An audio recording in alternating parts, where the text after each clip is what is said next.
Satoshi Nakamoto Bitcoin White Paper. Bitcoin, a peer-to-peer electronic cash system. October 31, 2008. Abstract. A purely peer-to-peer version of electronic cash would allow online payments to be sent directly from one party to another without going through a financial institution. Digital signatures provide part of the solution, but the main benefits are lost if a trusted third party is still required to prevent double spending. We propose a solution to the double spending problem using a peer-to-peer network. The network timestamps transactions by hashing them into an ongoing chain of hash-based proof of work, forming a record that cannot be changed without redoing the proof of work. The longest chain not only serves as proof of the sequence of events witnessed, but proof that it came from the largest pool of CPU power. As long as a majority of CPU power is controlled by nodes that are not cooperating to attack the network, they'll generate the longest chain and outpace attackers. The network itself requires minimal structure. Messages are broadcast on a best effort basis, and nodes can leave and rejoin the network at will, accepting the longest proof of work chain as proof of what happened while they were gone. 1. Introduction. Commerce on the Internet has come to rely almost exclusively on financial institutions serving as trusted third parties to process electronic payments. While the system works well enough for most transactions, it still suffers from the inherent weaknesses of the trust-based model. Completely non-reversible transactions are not really possible, since financial institutions cannot avoid mediating disputes. The cost of mediation increases transaction costs, limiting the minimum practical transaction size and cutting off the possibility for small casual transactions, and there is a broader cost in the loss of ability to make non-reversible payments for non-reversible services. With the possibility of reversal, the need for trust spreads. Merchants must be wary of their customers, hassling them for more information than they would otherwise need. A certain percentage of fraud is accepted as unavoidable. These costs and payment uncertainties can be avoided in person by using physical currency, but no mechanism exists to make payments over a communications channel without a trusted party. What is needed is an electronic payment system based on cryptographic proof instead of trust, allowing any two willing parties to transact directly with each other without the need for a trusted third party. Transactions that are computationally impractical to reverse would protect sellers from fraud, and routine escrow mechanisms could easily be implemented to protect buyers. In this paper, we propose a solution to the double spending problem using a peer-to-peer distributed timestamp server to generate computational proof of the chronological order of transactions. The system is secure as long as honest nodes collectively control more CPU power than any cooperating group of attacker nodes. 2. Transactions. We define an electronic coin as a chain of digital signatures. Each owner transfers the coin to the next by digitally signing a hash of the previous transaction and the public key of the next owner and adding these to the end of the coin. A payee can verify the signatures to verify the chain of ownership. The problem, of course, is the payee can't verify that one of the owners did not double spend the coin. A common solution is to introduce a trusted central authority, or mint, that checks every transaction for double spending. After each transaction, the coin must be returned to the mint to issue a new coin, and only coins issued directly from the mint are trusted not to be double spent. The problem with this solution is that the fate of the entire money system depends on the company running the mint, with every transaction having to go through them, just like a bank. We need a way for the payee to know that the previous owners did not sign any earlier transactions. For our purposes, the earliest transaction is the one that counts, so we don't care about later attempts to double spend. The only way to confirm the absence of a transaction is to be aware of all transactions. In the mint-based model, the mint was aware of all transactions and decided which arrived first. To accomplish this without a trusted party, transactions must be publicly announced, and we need a system for participants to agree on a single history of the order in which they were received. The payee needs proof that at the time of each transaction, the majority of nodes agreed it was the first received. 3. Timestamp server. The solution we propose begins with a timestamp server. A timestamp server works by taking a hash of a block of items to be timestamped and widely publishing the hash, such as in a newspaper or Usenet. The timestamp proves that the data must have existed at the time, obviously, in order to get into the hash. Each timestamp includes the previous timestamp in its hash, forming a chain, with each additional timestamp reinforcing the ones before it. 4. Proof of work. To implement a distributed timestamp server on a peer-to-peer basis, we will need to use a proof-of-work system similar to Adam Back's Hashcash, rather than newspaper or Usenet posts. The proof-of-work involves scanning for a value that when hashed, such as with SHA-256, the hash begins with a number of 0 bits. The average work required is exponential in the number of 0 bits required and can be verified by executing a single hash. For our timestamp network, we implement the proof of work by incrementing a nonce in the block until a value is found that gives the block's hash the required 0 bits. Once the CPU effort has been expended to make it satisfy the proof of work, the block cannot be changed without redoing the work. As later blocks are chained after it, the work to change the block would include redoing all the blocks after it. The proof of work also solves the problem of determining representation in majority decision-making. If the majority were based on one IP address, one vote, it could be subverted by anyone able to allocate many IPs. Proof of work is essentially one CPU, one vote. The majority decision is represented by the longest chain, which has the greatest proof of work effort invested in it. If a majority of CPU power is controlled by honest nodes, the honest chain will grow the fastest and outpace any competing chains. To modify a passed block, an attacker would have to redo the proof of work of the block and all blocks after it and then catch up with and surpass the work of the honest nodes. We will show later that the probability of a slower attacker catching up diminishes exponentially as subsequent blocks are added. To compensate for increasing hardware speed and varying interest in running nodes over time, the proof-of-work difficulty is determined by a moving average targeting an average number of blocks per hour. If they're generated too fast, the difficulty increases. 5. Network. The steps to run the network are as follows. New transactions are broadcast to all nodes. Each node collects new transactions into a block. Each node works on finding a difficult proof of work for its block. When a node finds a proof of work, it broadcasts the block to all nodes. Nodes accept the block only if all transactions in it are valid and not already spent. Nodes express their acceptance of the block by working on creating the next block in the chain, using the hash of the accepted block as the previous hash. Nodes always consider the longest chain to be the correct one and will keep working on extending it.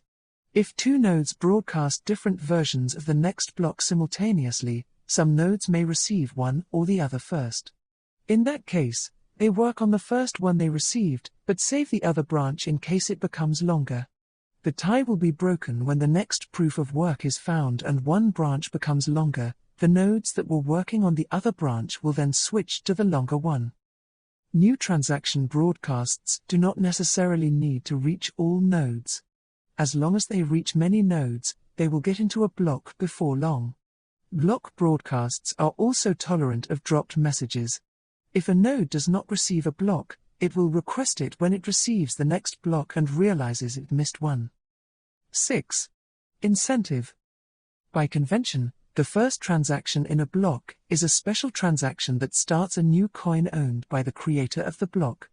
This adds an incentive for nodes to support the network, and provides a way to initially distribute coins into circulation, since there is no central authority to issue them. The steady addition of a constant amount of new coins is analogous to gold miners expending resources to add gold to circulation.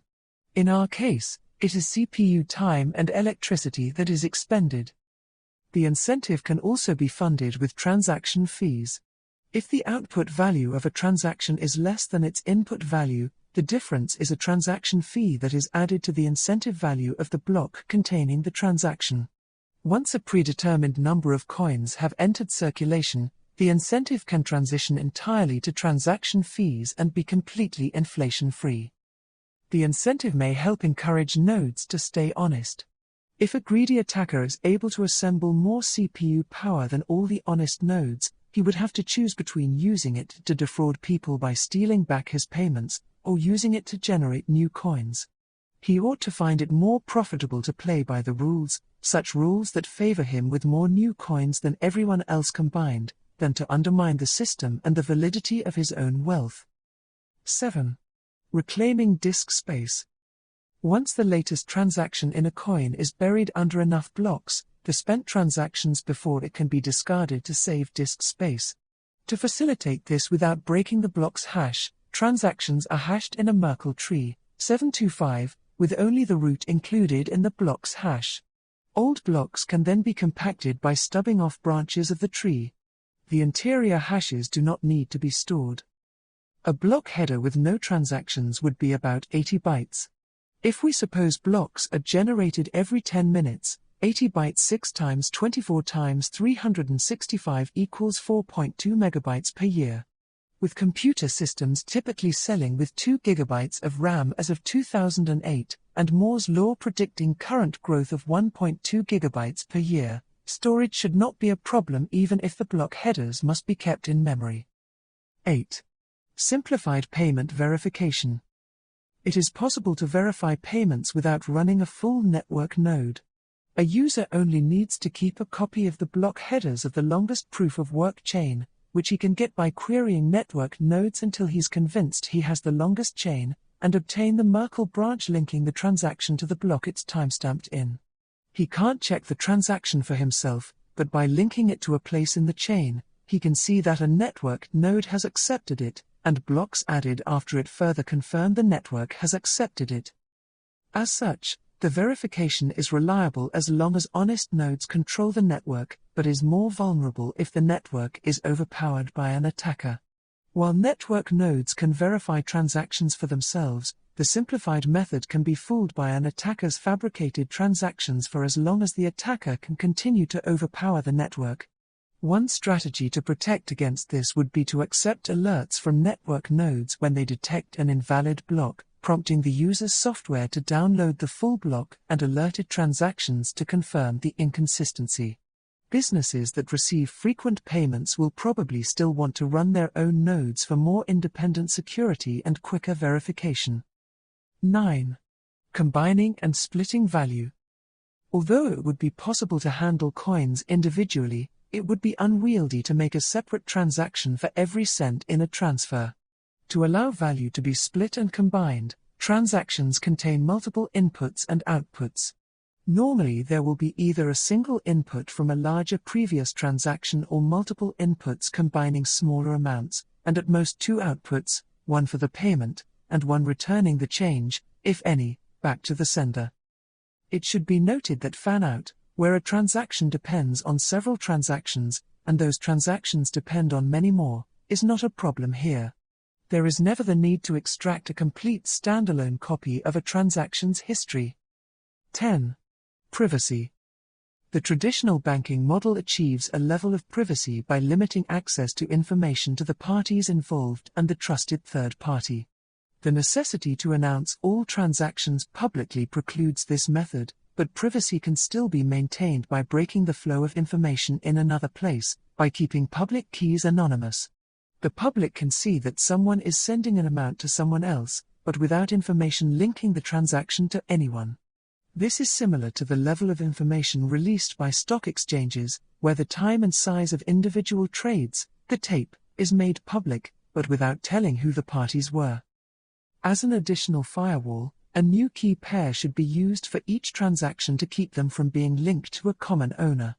Some linking is still unavoidable with multi-input transactions, which necessarily reveal that their inputs were owned by the same owner. The risk is that if the owner of a key is revealed, linking could reveal other transactions that belong to the same owner. 11. Calculations. We consider the scenario of an attacker trying to generate an alternate chain faster than the honest chain. Even if this is accomplished, it does not throw the system open to arbitrary changes, such as creating value out of thin air or taking money that never belonged to the attacker. Nodes are not going to accept an invalid transaction as payment, and honest nodes will never accept a block containing them. An attacker can only try to change one of his own transactions to take back money he recently spent. The race between the honest chain and an attacker chain can be characterized as a binomial random walk. The success event is the honest chain being extended by one block, increasing its lead by +1, and the failure event is the attacker's chain being extended by one block, reducing the gap by -1. The probability of an attacker catching up from a given deficit is analogous to a gambler's ruin problem. Suppose a gambler with unlimited credit starts at a deficit and plays potentially an infinite number of trials to try to reach break-even. We can calculate the probability he ever reaches break-even, or that an attacker ever catches up with the honest chain, as follows. P equals probability an honest node finds the next block. Q equals probability the attacker finds the next block. QZ equals probability the attacker will ever catch up from Z blocks behind. Given our assumption that P greater than Q, the probability drops exponentially as the number of blocks the attacker has to catch up with increases. With the odds against him, if he doesn't make a lucky lunge forward early on, his chances become vanishingly small as he falls further behind. We now consider how long the recipient of a new transaction needs to wait before being sufficiently certain the sender can't change the transaction. We assume the sender is an attacker who wants to make the recipient believe he paid him for a while, then switch it to pay back to himself after some time has passed. The receiver will be alerted when that happens, but the sender hopes it will be too late. The receiver generates a new key pair and gives the public key to the sender shortly before signing. This prevents the sender from preparing a chain of blocks ahead of time by working on it continuously until he is lucky enough to get far enough ahead, then executing the transaction at that moment. Once the transaction is sent, the dishonest sender starts working in secret on a parallel chain containing an alternate version of his transaction. The recipient waits until the transaction has been added to a block and Z blocks have been linked after it. He doesn't know the exact amount of progress the attacker has made, but assuming the honest blocks took the average expected time per block, the attacker's potential progress will be a Poisson distribution with expected value. To get the probability the attacker could still catch up now, we multiply the Poisson density for each amount of progress he could have made by the probability he could catch up from that point, rearranging to avoid summing the infinite tail of the distribution. 12. Conclusion. We have proposed a system for electronic transactions without relying on trust. We started with the usual framework of coins made from digital signatures, which provides strong control of ownership, but is incomplete without a way to prevent double spending. To solve this, we proposed a peer-to-peer network using proof of work to record a public history of transactions that quickly becomes computationally impractical for an attacker to change if honest nodes control a majority of CPU power. The network is robust in its unstructured simplicity. Nodes work all at once with little coordination. They do not need to be identified, since messages are not routed to any particular place and only need to be delivered on a best effort basis. Nodes can leave and rejoin the network at will, accepting the proof of work chain as proof of what happened while they were gone. They vote with their CPU power, expressing their acceptance of valid blocks by working on extending them and rejecting invalid blocks by refusing to work on them. Any needed rules and incentives can be enforced with this consensus mechanism.